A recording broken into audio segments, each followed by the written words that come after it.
Hello my little Scarecubs, welcome back to my channel. This is Colton with Bear Scare Beauty.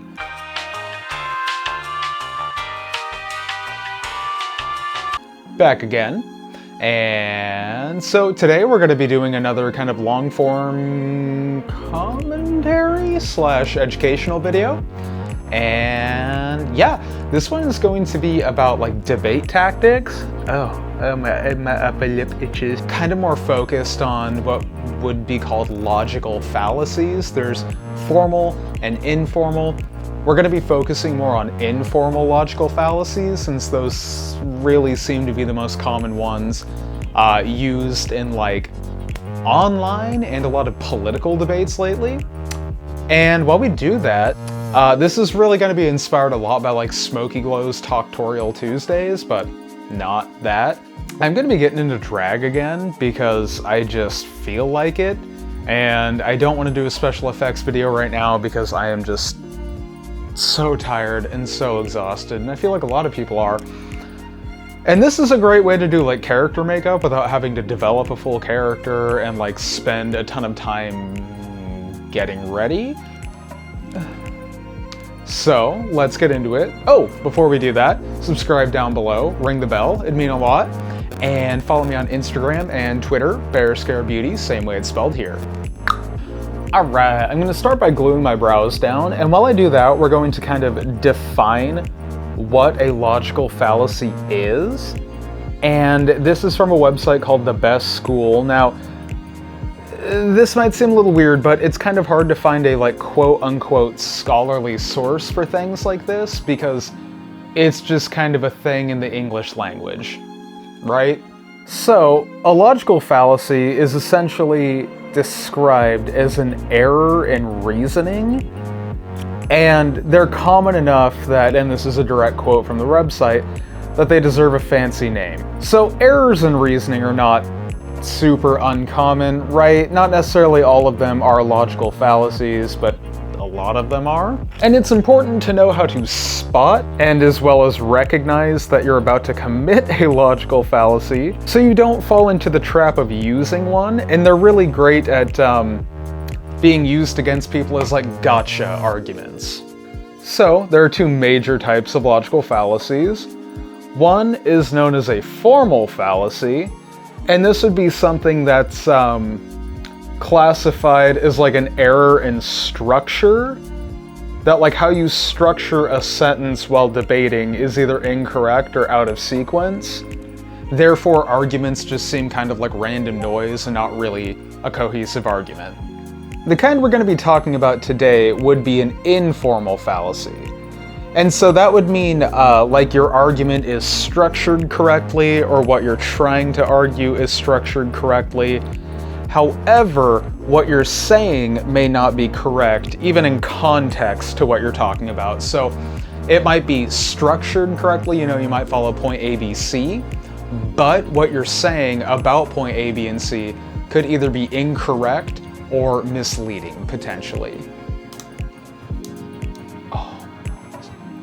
Fucking manual folk. Now that I got the brows covered, we're gonna go ahead and kind of work on the eye area. I'm gonna start with foundation up here and then, you know, continue on. And thank you. I'm gonna use the NYX Born to Glow today. Pretty full coverage. And I mean, we're doing drag, so why not?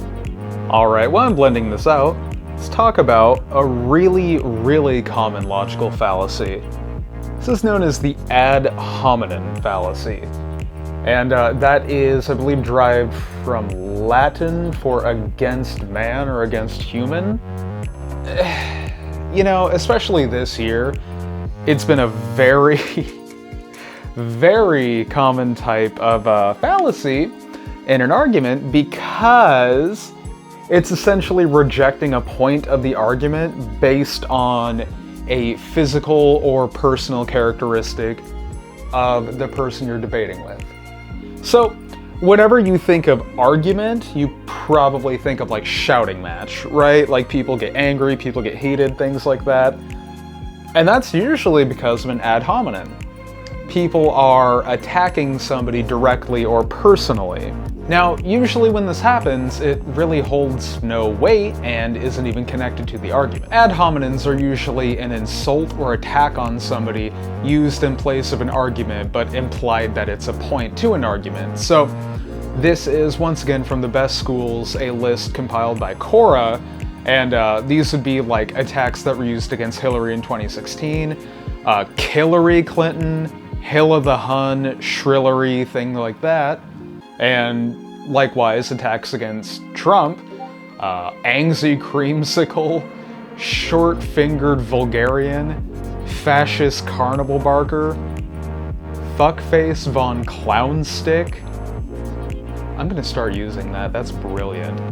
Now, an ad hominem can actually be used by somebody who has an iota of intelligence to provoke an actual fight. Whereas if you're in a debate, or you're having like a civilized disagreement, if somebody pushes that button and makes you go on the offensive against them, they can seem like the victim essentially and win the argument in the public's eyes, whereas you are an aggressor. And I'm just gonna take some black from a buxom palette and kind of use that to outline where I'm gonna start the shadow.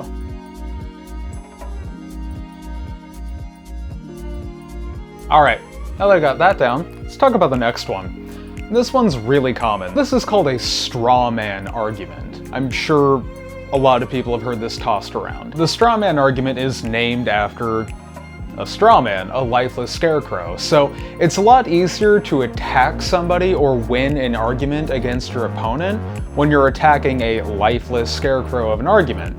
So essentially it's attacking the position of somebody that they don't really hold, if that makes sense. It's an attack against an argument that somebody didn't intend to bring up or wasn't defending, and it's using like a lifeless effigy of a false argument to attack against. This is a really effective tactic to kind of deplatform somebody or quote-unquote win an argument, or make it look like you're winning an argument. And this can be pretty unethical to use it because you're attacking a position the other party never intended to hold or defend, and if you're using it to intentionally kind of misguide or defraud others, essentially, that's bad.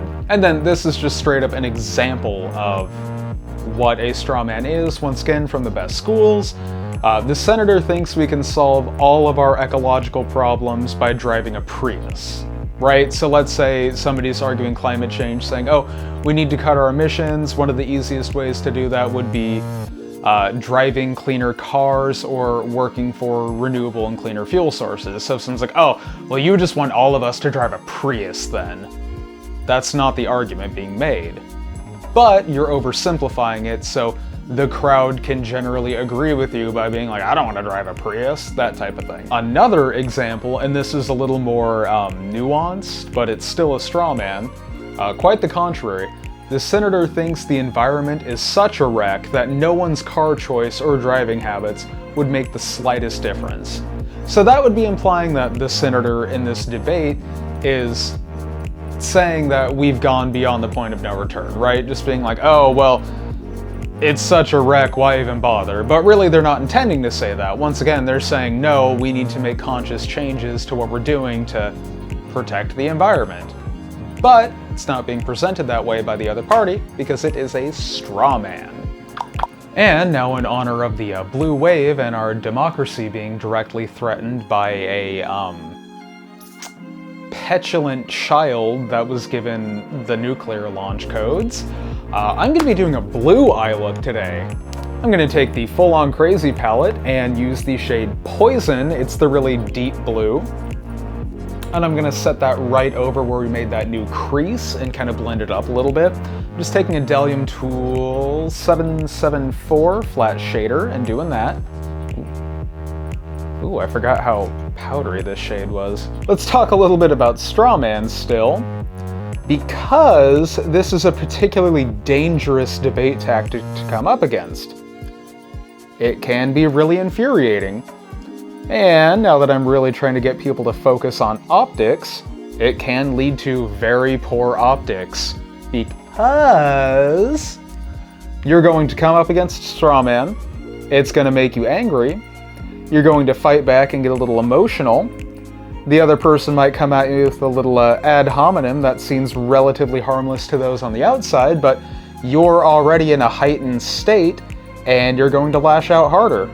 And then they get to sit there looking smug, and you essentially lose the argument in the public's eye. And that is not good optics, especially if you are quote-unquote on the right side of history and you're trying to make some changes or change people's minds. You're not going to do that if you seem angry, because people aren't going to like that. Now, a good way to come back against a straw man argument would simply be reiterating your point calmly, and if they continue to make this type of attack, simply add more nuance to what you're saying and then ask on their opinion of, well, back to climate change. They keep using it, you can just simply say, I don't believe the I don't believe the ecosystem is such a wreck that we cannot bring it back.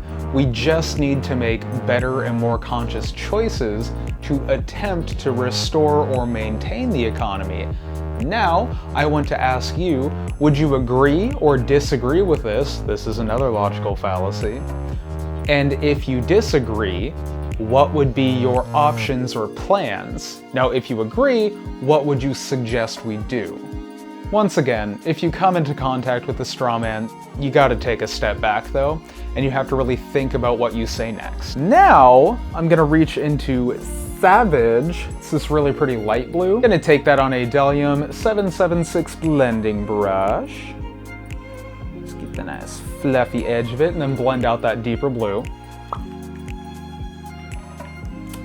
While I'm doing that, let's talk about one of the next really common fallacies. This is known as an appeal to ignorance.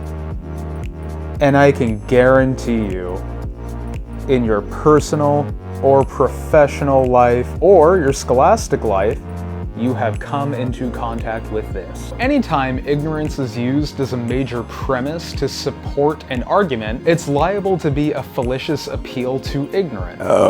Naturally, we're all ignorant on many things, but it's a cheap and manipulative tactic to allow this unfortunate aspect of the human condition to do most of our heavy lifting in the argument. An appeal to ignorance would be the absence of proof, but the proof of absence, right? So it's an appeal to ignorance that isn't proof of anything except for that you don't know something. Something akin to that would be like, well, nobody has ever been able to prove that definitively God doesn't exist. Therefore, he should be real. Inversely, something would be like, well, nobody's ever proven that God does exist, so he must not be real. Those are both appeal to ignorance, right? Because you're basically stating, well, you don't know what you're talking about is actually real, therefore it must not be. And it's pretty easy to do and get away with. So let's say, hypothetically, somebody's saying, there's voter fraud happening, right? But the way that they're saying it's proven is that, well, you can't prove that there's not voter fraud happening, therefore it must be happening. Does that make sense? Now, this is a particularly weird tactic because it's actually used in, like, the premise of movies.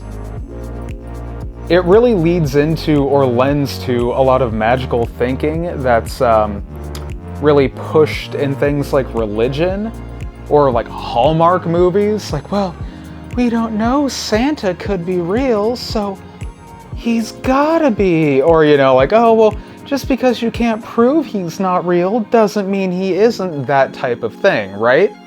Now, why that leads into religion or mystical thinking, well, what is faith? Faith is the belief in the absence of proof. I'm not necessarily saying that faith is a bad thing, but you could definitely see how this type of fallacy could appeal to people that have strong beliefs in a religion or faith and not really question this because that's kind of what they do on their everyday. Now, I mean, getting out of this one is pretty easy. All you have to do is point out like, hey, you know, what you're saying doesn't really make sense, or simply just go full force and say like, hey man, that's kind of an insult to my intelligence and everybody's intelligence here tonight. That has nothing to do with what we're talking about. I'm gonna go back in with a little more poison and reinforce the deep blue. While we do that, this might be my favorite type of fallacy because it's so dumb. It's just, man, it's dumb, it's dumb. It's dumb. This is called the slippery slope fallacy. Guarantee you most people have heard about this because people will just straight up say, well, hey, it's a slippery slope, you know? Once we do this, then this. I mean, I'm just straight up gonna be honest here. This is the gay marriage fallacy. Well, if we allow gay marriage, then what's next? Dog marriage? Oh, what's next? People getting married to their body pillows? Oh my god, what's next? Pedophiles in the street? It's legitimately that. It's a snowballing effect, essentially, right? So, to be a little more scholarly about this, the fallacy is not just a long series of causes. Some casual chains are perfectly reasonable, like, hey man, if I stay up late, I'm gonna probably wake up late. If I wake up late, I'm gonna be late to work. If I'm late to work, I'm not gonna have a good day. If I'm not gonna have a good day at work, I'm not gonna perform well. Yada yada yada. That's not the most unreasonable thing, right? So that would be like a casual chain of events that are reasonable. There might even be more nuanced chains that are also still reasonable to happen, like the being late for work. Well, if I'm rushing to get to work, I can get into a car wreck. If I get into a car wreck, I can't lose my job because then I'm not going to be able to pay for the insurance, the medical bills, blah, blah, blah, blah. So that's a little more on the extremist catastrophizing end, but it's still not unreasonable to think. This fallacy is neither of those, however. So this would be something that, you know, it would be a highly unlikely or overly ridiculous, boisterous outcome. And for bonus points, we should ask, where does radical leftist gender ideology lead? Do liberals want human children to be genderless? If so, why? Is this based on biology? And if not, then what? What happens when human children are raised genderless? If gender is destroyed, doesn't that destroy traditional gender roles? And if gender roles are destroyed, doesn't that destroy gendered relationships? And if gendered relationships are destroyed, doesn't that destroy traditional marriage? And if traditional marriage is destroyed, doesn't that destroy the family unit? And if people aren't dependent on their families, then who do they depend on? That's right, the government, which is the goal of liberals in the first place. Don't let transgender penguins fool you. Huge leaps in logic there. And I'm just going to kind of finish up by blending out more blue along the eyes, just to make sure everything has a nice, gentle, pretty blend. And I'm just going to clean up the bottom with a little more black. And I'm going to blend out the black just a little bit.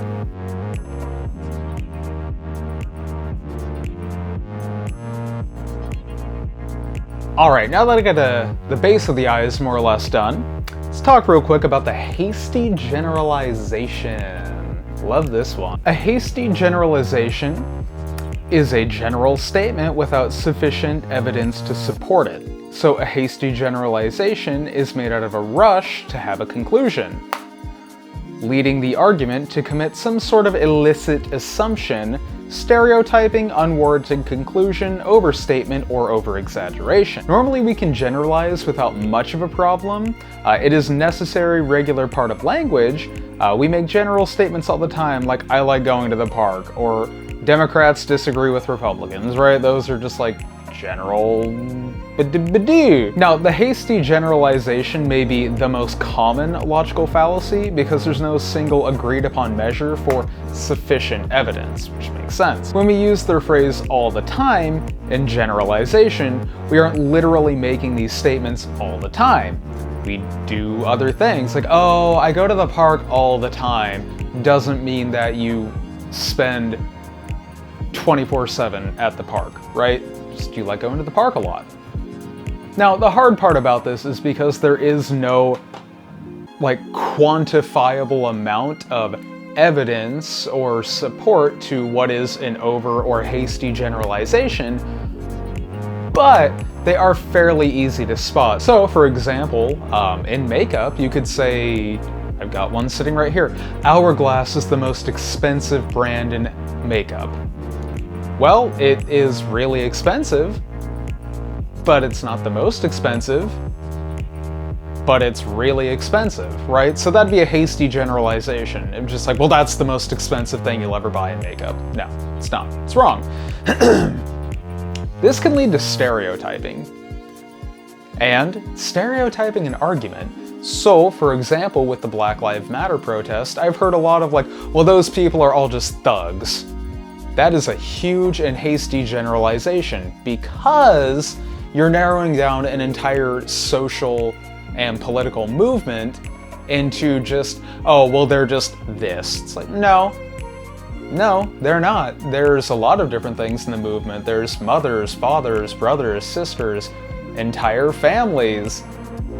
You know, there's lawyers, there's store owners, there's artists, there's just the cashier, you know? So that would be a hasty generalization, because it's not true. All right, I'm gonna use some concealer to like highlight, and I'm gonna do the foundation on the rest of my face.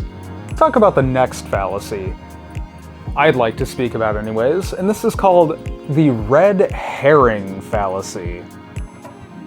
Now, this one is really interesting because it can be a really powerful debate tactic because it's always almost used dishonestly, and when you use it, it's really hard to come back from, or rather, if it's used on you, it's really hard to come back from if you go down the path. A red herring fallacy is a distraction from an argument being made with something that sounds related, but in fact is not. And it's really hard to identify because it can sound related to the topic at hand. And if implemented well, it can be very dishonest and very hard to spot. And this could be something kind of as simple as like introducing it as a side topic. It's actually a really common way of injecting it into an argument. Slapped on some Tarte Shape Tape concealer just to kind of blend it out and highlight my face. So, and once again, this is from Best Schools. An example, and this is a really good example, would be, well, my wife asked me to clean out the garage, and I saw the patio furniture sitting there, and I said, well, what do you want me to do with the patio furniture? It's just sitting there. So now she's out shopping for new patio furniture rather than asking me to clean out the garage. Does that make sense? See, it was a distraction from the task at hand. Now, with some of these, I might be missing some of the nuanced points here, but I feel like this is a really good jumping off point, and I really urge you to kind of do more research on your own if you're interested in anything like this. I'm gonna move on to like kind of the eye. This would be the eye. Well, okay, no, I lied. First, I'm gonna do the eye. I'm just gonna take kind of the neutral brown from that palette called Shrill, and I'm gonna go like right from the inner corner and just bring it around in a really harsh loop. I don't know if y'all will even be able to see this on camera. You can kind of see that on camera, and I'm just gonna put some shimmer on there. I'm gonna take this really pretty chrome shade called Stunner. I'm gonna kind of tap it over right there, and it's fine if it kind of bleeds into the blue. Take some more Poison, and I'm gonna gently line around the shimmer. I'm gonna take a little bullet brush and just put more of that Stunner on, because I really want it to be like impactful. Oh yeah, baby. My eyes look bananas.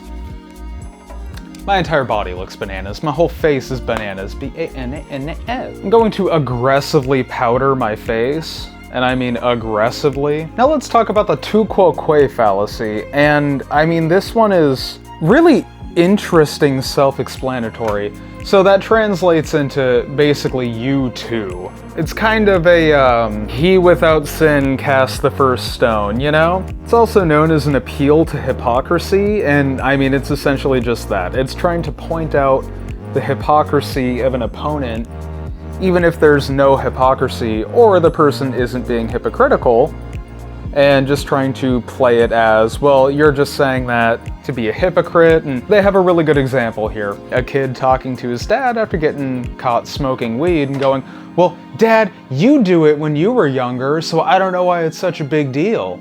You're a hypocrite, right? That's exactly what it is. Now, an interesting rebuttal to this would just be honesty, shockingly. So, an example with the kid calling his dad a hypocrite for smoking weed. The dad could simply say, yeah, I did. It was dumb then, and it was dumb now. That's why you shouldn't be doing it. I'm gonna move to my under eye. Gonna dust off some of the powder under there first. Gonna take some straight up white concealer, and I'm gonna start making where the eye is supposed to be, essentially, right? So it's gonna go right under here. Talk about the sunken cost fallacy. Anybody that plays MMOs knows what this is already, because I played SWTOR for way too long, alright? I still play Final Fantasy XIV and fucking Destiny 2. Like, so this would essentially be, you've sunk in so much of a resource. Time, money, commitment, something to that effect, into something that you're absolutely and totally reluctant to give it up, right? Even if it's a fruitless endeavor or futile, because you have sunk so much of whatever into it, right? Now, this isn't so much a fallacy you'll see come up in debates, though it will sometimes, like, well, we've already sunk so much money into the prison system and the war on drugs, why would we then go back and reevaluate and release the people that were wrongly imprisoned by today's standards? That would be a sunken cost fallacy, because you're saying, well, we've already done it. They've already been in there for such a long time. Why does it matter now? All right, now that I got my big nuts eyes going, I'm gonna kind of line the bottom of them in black and smoke it out a little bit. And while I'm doing that, let's talk about the appeal to authority fallacy. Now, this is a pretty severe one, because what you're saying is essentially, well, I am the authority here, so what I say/do must be correct. Or we've been seeing a lot of that lately. Where? Now, a simplified version of that might be something like, well, and this is, once again, straight from the best schools, Michael Jordan wears Hanes, therefore Hanes is the best underwear brand. That's a nice simplified version of it. The main issue here being is that authorities aren't always correct. For dramatic effect, let's walk it back to the 16th century. So, in the 16th century, scientists believed that the Earth was at the center of the universe, or rather solar system, my mistake. We know that that's wrong now, right? Like, we understand that that is wrong, and was in fact disproven in the 19th century. What does that sound like today? Oh right, the flat Earth. And what's great about that is still an appeal to authority, because what figures in power have been claiming that the Earth might in fact be flat? I absolutely know some religious officials that have been. Honestly, the best way to see this one is just have skepticism about you. Even authorities deserve skepticism from what they're saying, right? And this is so dangerous in America because as a culture and we live in a society. As a society, we're very trained to think, well, they're an authority figure. They shouldn't lie to us, or they wouldn't lie to us. Which we know is just not the case, that they certainly can and will lie to us. Once again, using my highly beat up, discontinued NYX contouring palette, and just a little Delium Tools 944 tapered contour brush. Really get that in here. Oh my god, she is literally falling apart. So let's talk about equivocation. This is a really interesting one, because equivocation is the use of one word or sentence or phrase to deliberately confuse or mislead by making it sound like another. Usually when this isn't in a fallacy or not malicious or political, it would be called something like poetic license. And sometimes this isn't a fallacy, rather just a miscommunication. And I mean, miscommunications do happen, but rather when this is used maliciously, specifically when in government or political debating, it is very nefarious. And it can be something as simple as replacing words or meanings with something nicer. Talk about maybe lying. Instead of lying, you might say stretching the truth. Instead of criminal record, you might say something like youthful indiscretions. Now, this can be a very effective tactic at misleading or misrepresenting an argument you or another opponent are intending to say. So an example, once again, straight out of best schools, I'd really recommend this website. His political party wants to spend your precious tax dollars on big government, but my political party is planning strategic federal investments in critical programs.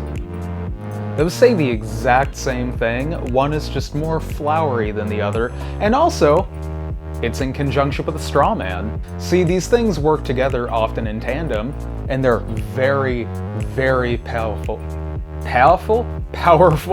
to those unaware of what they're being subject to. Do my weird little around the horn contour on the nose. And now we're just gonna kind of heavily hit the forehead area, though I think the wig I'm gonna put on is mostly gonna cover this, but you know, gotta make sure you cover your bases. I'm gonna take some of the brightening powder in that contour, and I'm gonna use it what it's for, brightening. And I think the last one we're gonna talk about would be the bandwagon fallacy. Isn't that sweet mulberry taking the shimmery side? Now, the bandwagon fallacy assumes something is true, right, or good, because other people agree with it. The bandwagon. A couple different fallacies can be included under this label since they're often indistinguishable in practice. The ad populum fallacy, to the populace / popularity, like, oh yeah, this is popular, it must be good. When it sometimes is accepted because it's popular, the consensus genuitum, consensus of the people, is when something is accepted because the relative authorities or people all agree on it. The status appeal fallacy is when something is considered true, right, or good because it has the reputation of lending status, making you look popular, important, or successful. Who does this sound like, guys? I can't put my finger on it. This tactic's very common among advertisers. If you want to be like Michael Jordan, you gotta eat your Wheaties. This is hilarious. McDonald's has served over 99 billion, so let them serve you too. One problem with this kind of reasoning is that the broad acceptance of some claims or actions is not always a good indication that it's right, fair, or correct, and can in fact be quite dangerous and harmful. Is that enough blush? Is that enough for you, baby? Yeah, baby, you like that blush, baby? I know I'm gonna regret adding more, but I don't think it's enough. So I've stopped taking the blush onto my cheeks because it aged me like mad. It just made my entire face look drawn and sallow. It's not a good look for me. It's not what I want. But yeah, guys, that concludes the fallacy talk. I'm just gonna kind of finish here and let's have fun for the last few minutes. I'm just gonna use the hourglass one then, even though this feels like a waste of good product, but you know, whatever. That tiny little angry baby brow. Okay, guys, I mean, I'm gonna be the first to admit that these brows are not a good thing. They are not good at all. I'm gonna hit some highlighter now. Luna by Luna, love this baby. Just on a duo fiber brush? I don't really know. It's just the only brush that I had close to me, alright? Ooh, yeah. Oh, yeah. And I'm taking that like almost right beneath my eyes. I mean, I do look like a clown, just kind of what I was going for. How are we feeling? I think I'm feeling black lip. Alright, I'm going to throw the wig I've been working on, and we'll be right back. Now, I'm not really sure if this wig is saying Madge or Barbara. Either way, she's she's got the voice of a 60-year-old smoker. You know, she's a real well-traveled girl. Her name is either Madge or Barbara. I'm not sure which. It's up for you to... Oh god, I'm creeping into Donald Trump. Wait, let me pull your children out so you can get a full scope of my beauty. There we on? Yes, I did my hair myself. Isn't she glorious? She's got a lot of volume in her today. You know what they say, the higher the hair, the closer to God. Anyway there, children, thanks for watching my videos. I'd suggest subscribing down below. It's what all the cool kids are doing now. You don't want to disappoint your mother, do you? No, you don't. You're already disappointment to your father. That was a lot. Wow. Okay, guys. Hold on. Let me think here. All right there, you little shits. Let me know what you thought of the video. I hope this taught you a little something. Remember, your little Auntie Madge wants you to remember that you always have the right to express your opinion. You never have the right to be dishonest. Keep that in mind the next time you're arguing with a family member, a political opponent, or just some homeless man on the street who's jerking off behind the movie theater, alright? I'm gonna go smoke, drink, and beat my husband. Amber Heard is an inspiration to me. Anyways, thank you so much for watching this lovely boy's channel. Please subscribe down below if you haven't already. Follow his social media outlets linked down below. And watch his other videos. He's lovely. Thank you so much. Bye-bye.